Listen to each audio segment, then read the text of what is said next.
Inteligência artificial, um termo que provoca múltiplos sentimentos: curiosidade, satisfação, medo. É possível que no futuro próximo a inteligência artificial possa substituir o ser humano, o trabalho que é feito pelo ser humano.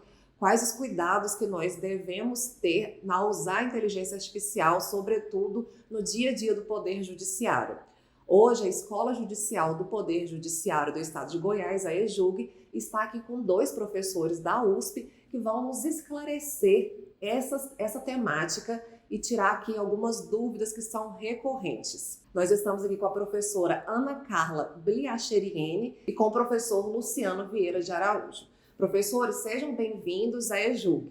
Muito obrigado, é uma alegria estar com vocês, uma satisfação. Nós tivemos aqui a oportunidade de ter um curso muito dinâmico, com a participação de todos, mostrando o interesse aqui do Judiciário aqui de Goiás com o tema e com toda a possibilidade que pode ser desenvolvida. Então, uma alegria estar aqui com o Judiciário e estar aqui também nesse podcast, poder compartilhar um pouquinho do que a gente tem vivido e experimentado aí na caminhada da universidade e na interação com os outros tribunais. Obrigada pelo convite, é uma alegria muito grande estar aqui. Espero que vocês gostem desse momento que a gente passou aqui com vocês e deixar aqui essa ideia de que a nossa fala é uma fala de esperança e de bom andamento do uso da tecnologia. Ela vem e ela pode nos apoiar fortemente. Então, deixamos aqui esperança, não medo, esperança no uso adequado das tecnologias para o Poder Judiciário, melhorando a vida do jurisdicionado, dos advogados e de todos os sujeitos, todos os agentes do processo judicial. Professores, ao longo do curso, vocês falaram sobre a inteligência artificial generativa. Como que a gente pode explicar a diferença do que seria a inteligência artificial e essa inteligência artificial generativa que é gerada aí a partir de conteúdos que já existem? Como que a gente explica da melhor maneira? Bom, inteligência artificial generativa é uma inteligência artificial que passa a ser conhecida do público a partir de novembro de 2022. E ela teve essa explosão de popularidade porque ela é capaz de gerar conteúdo, texto, imagem, voz, vídeo, com uma qualidade que lembra algo feito pelo ser humano.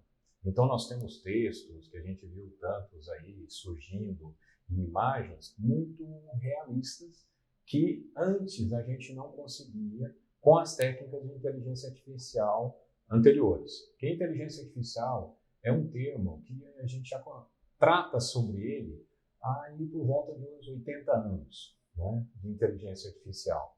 E nesse momento nós estamos diante de um salto tecnológico. Então, antes, a inteligência artificial era algo para um grupo específico da área de tecnologia. E agora a gente começa a ver as pessoas no seu dia a dia começando a utilizar. Então, você responde um e-mail, você faz um texto, um roteiro, uma receita para algum caso, explica um conceito específico que a pessoa não conhece. E esse grande boom veio porque foi oferecido numa interface de um chat, né, que a pessoa digita ou fala e recebe uma resposta. Então, ela não tem que previamente ter um treinamento, como uso um sistema, onde eu tenho que clicar. É um chat, como que a gente usa no dia a dia, que eu vou lá e digito uma mensagem e essa mensagem, então, recebe uma resposta que parece com uma resposta que um ser humano poderia oferecer. Então, essa é um pouco a diferença aí do que a inteligência artificial generativa produz e por que ela causou esse movimento todo. Agora, não é necessário um treinamento, mas existem alguns pré-requisitos que podem nos ajudar quando a gente vai acessar plataformas como o ChatGPT, como o Bing. E quais são esses pré-requisitos? Bom, quanto mais a gente conhece de um assunto, mais nós nos beneficiamos, porque ele vai trazendo uma série de respostas e aquela resposta não é uma resposta correta na perspectiva que nós éramos acostumados. É uma resposta que ela tem uma probabilidade de ser uma resposta que eu desejo, mas não necessariamente algo que é provável, é realmente um fato, né? Nós estamos aqui em Goiânia É provável que as pessoas estejam sentindo calor, mas de repente a pessoa está no ar-condicionado e ela não está, ela está com frio. Então, os dois cenários são prováveis. Mas e aí? A pessoa sentiu calor ou sentiu frio? Aquele indivíduo vai saber o que acontece. Quando a resposta não se aproxima muito daquilo que era esperado, então ele consegue ir melhorando a forma como ele se comunica com a inteligência artificial, que tem um nome específico, que chama prompt, que é esse texto que a gente digita ou a gente fala, onde a gente vai oferecendo mais recurso para que a inteligência artificial se aproxime daquilo que eu desejo. Então, eu posso dizer para ela, olha, eu gostaria que você me saudasse com muita alegria, então me desse um bom dia animado. Ou eu respondo esse e-mail com um tom formal, porque esse é um e-mail da minha empresa, de um órgão público. Então, eu vou direcionando com a forma como eu escrevo para que eu tenha um resultado mais próximo daquilo que eu desejo. Quando a gente tem mais conhecimento, a gente tem mais capacidade de direcionar o conteúdo e desconfiar se aquele conteúdo ele está indo para o caminho que a gente deseja ou não. A professora Ana Carla falou que a inteligência artificial ajuda mais a quem tem mais conhecimento. Isso é algo interessante que a gente tem que lembrar. Sim, a inteligência artificial, para nós que trabalhamos no mundo do direito, ela vem com grande força, com grande possibilidade de apoio para todos os sujeitos, vamos dizer, todos os agentes do direito. Então, ela ajuda o advogado a fazer a sua petição de uma forma mais rápida, a fazer pesquisas, ela ajuda o membro do Ministério Público que eventualmente vai ter de se manifestar nos autos de uma ação civil. Ela apoia imensamente o juiz em seus 3 papéis. Ela pode apoiar o juiz imensamente em seus 3 papéis. No papel juiz administrador da vara, no papel de juiz gestor de pessoas da vara e também no papel juiz julgador. Desde classificação de processos, realização de resumos, proposição de minutas, tudo isso a inteligência artificial pode fazer. Então, é importante que quem utilize a IA no dia a dia da sua rotina se lembre que esse é um instrumento de geração de conteúdo. E esse conteúdo é gerado a partir da base de dados na qual ela é treinada. Então, ela vai gerar um conteúdo similar àquele conteúdo que no qual ela foi treinada. Isso quer dizer que, como ela gera, algumas pessoas têm usado o verbo inventar, até de uma forma negativa no uso da IA profissionalmente, isso é um desconhecimento, ela gera conteúdo. Então, informações que precisem de precisão, como artigos de lei, jurisprudência específica, ela precisa ter a dupla checagem humana. A IA, quando ela é utilizada profissionalmente, ela não nos substitui. O juiz, o magistrado, ele continua na sua função e o documento que ele assina é dele, é autoral dele, por mais que ele use a IA como apoio. O advogado que peticiona e que vai lá e protocola a petição, aquela petição é dele, ele tem de garantir aquilo que está descrito. Então, a IA vem como um apoio que economiza o nosso tempo e nos ajuda a nos dar suporte em pesquisas em várias bases de dados, mas ela não nos substitui. Então, quem mais sabe, quem mais se beneficia, porque vai ter a capacidade de fazer a curadoria do conteúdo gerado e dar o seu aspecto, algo que é seu pessoal, porque ao final e ao cabo, quem assina os documentos são os sujeitos da relação processual. É o advogado, é o membro do Ministério Público e é o magistrado. É uma mudança de conceito, né? Porque as pessoas estavam acostumadas com um sistema que dava uma resposta, que ela é precisa ou não tem. E aqui a gente tem uma resposta que é uma geração de conteúdo. Uma resposta provável. Provável.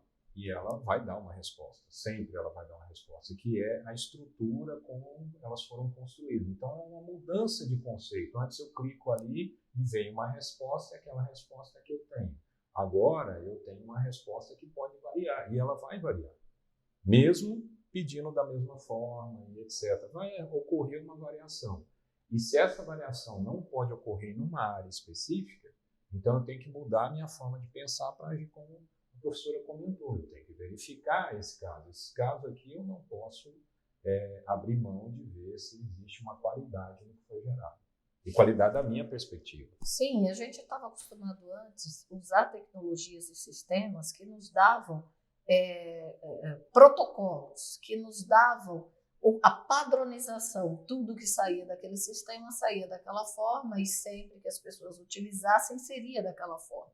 As inteligências artificiais generativas, elas quebram essa lógica no sentido de que você vai ter capacidade de personalizar um conteúdo e você tem sempre a responsabilidade daquilo em que você utilizou uma IA profissionalmente para gerar e você tem a responsabilidade no produto final. A curadoria é sempre nossa. Porque existe um medo muito grande de várias categorias, principalmente de operadores do direito. Acho que da minha área também, da comunicação, a IA vai substituir o ser humano no futuro próximo, meu Deus, é possível que isso ocorra, e vocês falaram muito ao longo do curso. Não se preocupem, no final das contas, a palavra no final é sempre do ser humano, é ele que vai, né, sintetizar, vai fazer essa curadoria e vai usar a inteligência humana para poder gerar ali o produto final. Sim, essa é a nossa convicção, de que a IA ela vem como apoio ao humano. Há determinadas atividades que nós humanos fazemos e que não nos definem como humanos, que são atividades repetitivas. Atividades que uma máquina ou uma inteligência artificial, ou um robô, o nome que se queira dar, hoje se usa vários nomes, ela pode fazer e que libera o nosso tempo como humanos para cuidar daquilo que nos faz humanos. Talvez a gente esteja num momento ímpar da história da humanidade, a gente repensar qual é o nosso motivo de estar aqui, né? O que nos faz humanos? E há algo que a emoção, o contato, a empatia, a solidariedade, a compaixão naquele sentido mais amplo que essa palavra tem, de estar dentro do sentimento do outro, né? Usar o sapato do outro, como dizem os americanos, uma expressão muito própria. Isso é algo que nós podemos exercer de uma forma imensa. Eu acho que essa tecnologia ela pode nos devolver, depende da forma que lidemos com ela pode nos devolver algo que foi nos tirado do nosso modo de vida e que é absolutamente essencial, que é o tempo. O tempo para não fazer, o tempo para meditar, o tempo para pensar, o tempo para cuidar, o tempo para decidir quem somos como humanidade. E o Poder Judiciário, se a gente analisar o nosso papel, né, nós todos, operadores do direito, em qualquer papel que estejamos, eu sou advogada, há o magistrado, há o procurador público, há o membro do Ministério Público, qual que é o nosso papel? Pacificar a sociedade. E com os anos, a marcha processual e o cuidar do processo tomou muito mais o nosso tempo do que cuidar das pessoas que estão, as vidas que estão dentro daqueles processos. Talvez a gente consiga, através do uso da inteligência artificial, retomar esse tempo para cuidarmos das pessoas. Nos conflitos, na lide, existem pessoas que precisam ser cuidadas. E a gente perdeu essa capacidade emaranhado em autos físicos, há alguns anos, ou digitais, que não nos permite parar para meditar e pensar quais são as causas reais dos conflitos sociais e buscar atuar como pacificadores sociais e não como protocoladores de petições iniciais ou geradores de sentença. Não é para isso que o judiciário existe, nem a magistratura, nem a advocacia, nem o Ministério Público. Nós estamos diante de uma mudança, né? Mudança importante. É o momento dessa reflexão. Uma série de tarefas deixarão de ser feitas. Como a gente já acostumou. A gente passou por uma máquina de escrever, passamos por carimbos e etc. Coisas que a gente nem sente tanta falta mais, né? E alguns nem conheceram e continuaram desempenhando o papel. Há sim uma mudança. Há uma mudança importante. Essas ações que são repetitivas e que consomem esse tempo tão precioso, elas passarão por mudança. E as pessoas precisam fazer essa reflexão, porque a mudança não vem necessariamente com a nova forma de atuar. Essa nova forma de atuar é parte da reflexão que a gente tem que fazer. Então imagine, olha para a sua atividade do dia a dia. Quanto tempo você gasta com coisas repetitivas? Quando isso não for mais necessário, que tipo de ações você vai poder desenvolver. E aí a gente vai começar a entender esse espaço. E a gente então percebe, a gente acredita que quanto mais tecnológico, quanto mais recurso tecnológico nós usarmos, mais central se torna a questão do ser humano. O que nós somos, o que faz realmente diferença, como nós cuidamos uns dos outros. E esse tema volta. E o que vai acontecer? O que vai acontecer é exatamente o que a gente construiu. Então a gente se prepara e a gente espera que a gente consiga construir alguma coisa melhor. Mas podemos não alcançar esse objetivo também. O papel de um assessor, por exemplo, dentro do gabinete do magistrado, ele passa a não ser mais daquela pessoa que fica checando se a petição inicial está assinada, se juntou ou não juntou as custas. Isso a IA pode fazer automaticamente. E passa a ser aquela pessoa que ajuda o magistrado a discutir teses, a estudar, a pensar uma nova solução para aquele problema, que hoje é um tempo que não existe, porque as pessoas ficam emaranhadas em ações repetitivas que elas sequer têm tempo para estudar as correntes jurídicas, pensar novos caminhos, quem sabe até inventar novas correntes.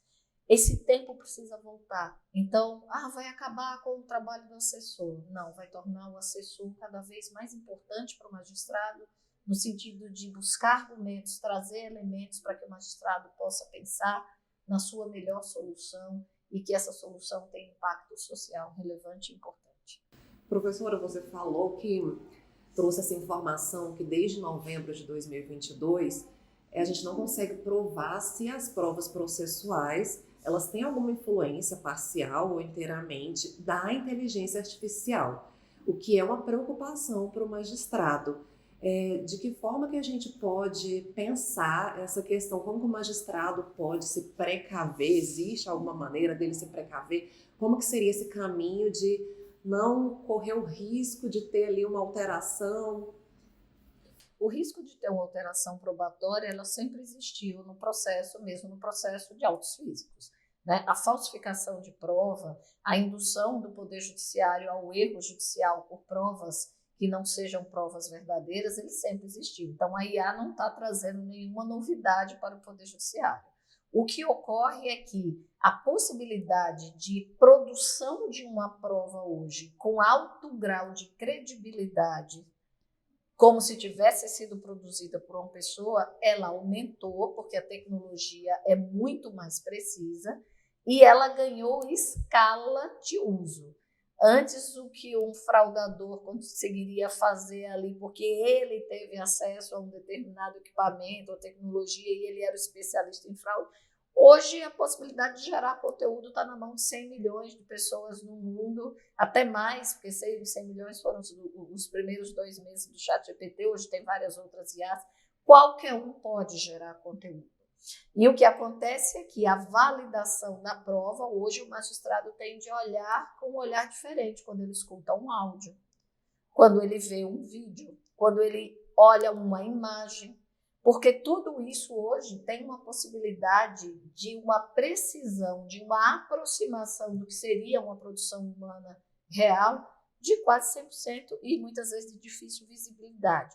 E aí a gente pensaria para uma outra etapa. Então, vamos fazer a perícia da prova, que é um procedimento que nós já conhecemos desde o processo do papel, periciar a prova. Existe possibilidade de periciar essas provas criadas por inteligência artificial generativa? Sim, mas à medida que surgem tecnologias que captam essa diferenciação, a tecnologia da própria geração também se melhora, e aí tem de vir uma nova tecnologia para conseguir. Então, é um avanço incessante, tanto na produção do conteúdo generativo, que por si só não é ruim, ele é utilizado para fazer muitas coisas boas para a humanidade, mas fraudadores estão aí, sempre estiveram e também utilizarão esses instrumentos. E aí a própria tecnologia vai ter de ser desenvolvida para você ter algum critério. Como não tínhamos segurança 100% de que uma prova era verídica no processo de papel, continuaremos não tendo no mundo digital. A diferença é que agora o fraudador era um especialista, outro especialista, e que tinha a fraude grosseira, que era visível, e a fraude mais refinada, que só uma perícia. Hoje a fraude refinada, ela está acessível a qualquer um. Quais são as dicas que vocês poderiam deixar, então, para os magistrados sobre os desafios do uso da inteligência artificial ali no dia a dia do Poder Judiciário? Bom, estamos diante de uma mudança. Então, mudança, é um salto. Nós tínhamos uma experiência anterior com sistemas. Então, a gente lembra, isso demora. Nós estamos diante de um salto tecnológico que avança muito rápido. Nós estamos falando de uma janela de 1 ano, quando a gente considera datas, mas se a gente for perceber até que as soluções começam a sair, nós temos menos de 1 ano isso acontecendo. Então, para o próximo semestre, nós já temos aí um volume enorme de alternativas de uso, a considerar daqui 1 ano ainda maior. Então, é um fato que já está acontecendo. Existe uma discussão importante sobre a questão da responsabilidade das IAs para oferecer conteúdo de qualidade. Essa é uma discussão importante. Mas, independentemente da direção, esse é um caminho que vem tomando e é sem volta.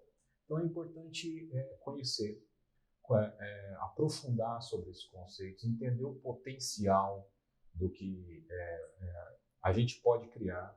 E existe um espaço muito importante de aproveitamento do conhecimento do indivíduo. Então, a gente tem um espaço para personalizar de acordo com a experiência de um gabinete. A gente não precisa seguir padrões, a gente pode ter vários padrões. E o envolvimento das pessoas é que vai permitir a construção do melhor resultado. Às vezes as pessoas usam uma primeira vez, mas esse aqui não ficou bom, eu não gosto desse jeito. Ótimo, agora você já começou a raciocinar para construir o melhor resultado. Então, busque conhecer, se habilitar sobre esse potencial, porque a transformação já está presente. Esse caso da prova é um deles. Aqui a gente mostrou exemplos, produzimos em segundos ali uma série de conteúdos que poderiam estar como provas. E aí todos já viram que é muito, muito simples. Esse conhecimento é que transforma, tanto na proteção, mas também na promoção e na construção dessa transformação. Então, se habilitar e conhecer um pouquinho mais. Esse não é um tema para pessoas de tecnologia somente, é para todos. Todos têm que se envolver. O professor, o pessoal da área de comunicação, o pessoal da área de saúde, do judiciário, todos. Então, a dica é essa. Ficar atento, se habilitar para isso, para que esse potencial possa avançar na direção positiva. Se eu puder complementar essa fala do professor, eu diria advogados, né? Tenham cuidado ao protocolar uma petição inicial, porque você, como advogado, você pode estar sendo induzido a erro pelo seu cliente com uma prova que, para você, naquele momento, juridicamente lhe pareceu verídica, correta e pode ser uma prova simulada. Juízes, em áreas sensíveis, como direito de família, eleitoral no ano que vem, que tem um processo célere, que precisa de medidas rápidas, qualquer decisão que implique cautelar, inaudita, terapate, toda essa área que envolve uma ação rápida do juiz, a cautela diante do meio de prova. Se já havia uma cautela antes, um tanto mais.